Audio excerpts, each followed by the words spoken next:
보도국 취재기자를 연결해서 네. 혹시 추가로 들어온 소식이 있는지 자세한 소식을 들어보겠습니다. 송준호 기자. 네, 보도국입니다. 자, 먼저 지금까지 들어온 상황부터 정리해 주시죠. 네, 사건이 일어난 시간은 현지 시간 13일 밤입니다. 파리 시내 곳곳에서 주말을 앞두고 조금은 들떠있을 그런 시간이었는데요. 최소 7곳에서 총격과 폭발 테러, 인질극이 잇따라 발생해 150여 명가량이 숨진 것으로 전해졌습니다. 희생자는 계속 늘어날 것으로 보이는데요. 프랑스와 올랑드 대통령도 폭발 사고가 일어난 곳 인근 축구장에서 프랑스와 독일 국가대표 친선 축구를 관람하다 긴급 대피한 것으로 전해졌습니다. 네, 동시다발적으로 총격과 폭발이 있었던 것으로 보이는데요. 그 부분에 대한 상황 정리도 좀 해주시죠. 예, 동시다발적 테러는 파리 시내의 극장과 식당, 술집 등 최소한 7곳에서 발생한 것으로 현지 언론들은 전하고 있습니다. 먼저 파리 시내 11구에 있는 공연장인 바타클란 극장에서 인질극이 벌어져 약 100명이 숨졌다고 현지 언론이 전했습니다. 목격자들은 테러범들이 극장에서 관람객들을 향해 반자동 소총으로 무차별 총격을 했으며 사방에 유혈이 낭자했다고 전했습니다. 현재 프랑스 경찰은 진압작전을 종료한 것으로 알려졌는데요. 이 과정에서 3명의 무장괴한이 경찰과 대치하다 숨진 것으로 알려졌습니다. 이와 함께 파리 중심가의 제19에 있는 뿌띠깡보조 식당에서 여러 건의 총격 사건이 발생해 손님 11명이 사망하고 여러 명이 다쳤습니다. 총격범들은 칼라슈니코프 소총을 사용했으며 범행 후 달아난 것으로 전해졌습니다.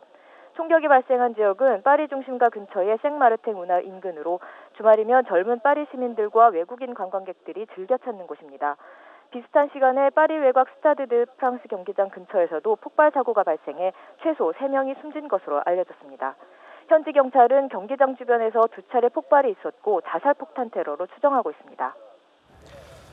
자, 송 기자, 프랑스 정부가 국경을 봉쇄했고 올랑드 대통령도 긴급 회의를 소집했다는 것으로 알려지고 있는데요. 프랑스 정부의 대응 어떻게 좀 이루어지고 있습니까? 네, 프랑스와 올랑드 프랑스 대통령은 이번 동시다발 공격에 대해 전례 없는 테러를 당했다면서 테러를 규정하고 강력하게 규탄했습니다. 올랑드 대통령은 테러 공격 후 TV 연설을 통해 프랑스가 제2차 세계대전 이후 최악의 공격을 당했다면서 이번 범인에 대항해 단결하고 단호한 태도를 보일 것이라고 말했습니다.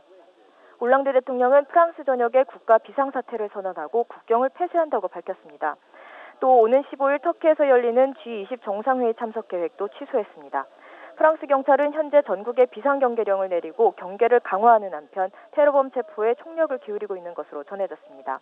또 프랑스 교육부는 테러 사건 이튿날인 14일 파리 지역 모든 학교를 임시 폐쇄하기로 했습니다. 만약에 테러라면 누가 왜 했는지도 밝혀져야 하는데요. 이번 사건을 저질렀거나 배후를 자처하는 단체나 세력이 있습니까?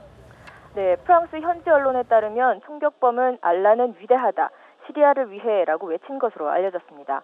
이번 사건이 샤를리 에브도 테러처럼 이슬람 극단주의자들의 소행일 가능성이 제기되는 대목인데요. 파리 테러가 난 직후 이슬람 성전주의자인 지하디스트는 트위터에 파리가 불바다가 됐다며 칼리프가 프랑스를 공격했다고 올리기도 했습니다. 자, 국제사회 규탄도 이어지고 있는데요. 버락 오바마 미국 대통령을 비롯해서 각국에서 이번 테러를 규탄하는 목소리가 나오고 있다고요. 예, 그렇습니다.